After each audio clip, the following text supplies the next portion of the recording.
Hello বন্ধুরা, প্রত্যেক দিনের মতো আজকেও আমি নিয়ে এসেছি একটা কুণ্ডলী নিয়ে। এই কুণ্ডলীতে রাজযোগ এবং ধনযোগ অত্যন্ত প্রবল শক্তিমাত্রায় আছে।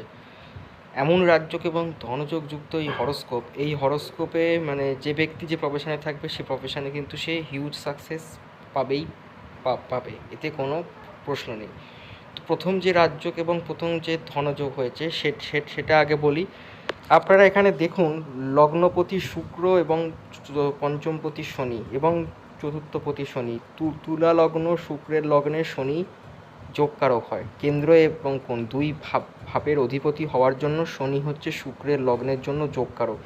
সেই চতুর্থ এবং পঞ্চমপতি শনি লগ্নপতি শুক্রের সাথে দশমভাবে কানেকশান করেছে। এটা কিন্তু রাজযোগ এবং ধনযোগ দুটোই ইন্ডিকেট করছে, কারণ চতুর্থ পঞ্চম উভয়ের অধিপতি কেন্দ্রকোণ, তার সাথে লগ্ন কেন্দ্রকোণের মালিক একত্রে দশম স্থানে বসেছে। এটা কিন্তু কেন্দ্র ত্রিকোণ রাজযোগ এবং কেন্দ্র ভাবেই হয়েছে, ফলে খুব পাওয়ারফুল কেন্দ্র ত্রিকোণ রাজযোগ। প্লাস লগ্নপতি পঞ্চমপতি দুটো কোণ ভাবের অধিপতি কেন্দ্রস্থানে বসার জন্য এটা কিন্তু ধনযোগও সৃষ্টি করেছে। তো এখানে শুক্র শনি রাজযোগ এবং ধনযোগ খুব প্রবল মাত্রায় সৃষ্টি হয়েছে।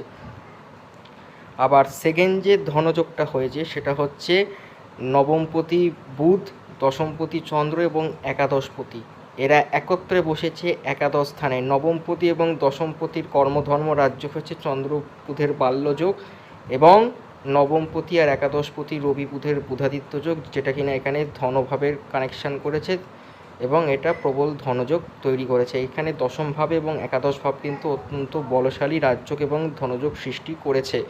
ফলে যে এই ব্যক্তি যে প্রফেশনে থাকবে সেই প্রফেশনে কিন্তু সে লং লাস্টিং নেম ফেম অর্জন করতে পারবে। তবে এইখানে একটা প্রবলেম আছে, প্রবলেমটা হচ্ছে এখানে শুক্র এবং শনি সেম ডিগ্রিতে রয়েছে, মানে 1 ডিগ্রির ডিফারেন্স।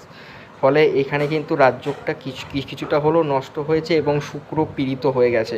ফলে এই হরোস্কোপে শুক্র কিন্তু একটু উইক আছে, যেহেতু শুক্র লগ্নপতি, ফলে সাকসেস পেতে একটু সময় লাগে।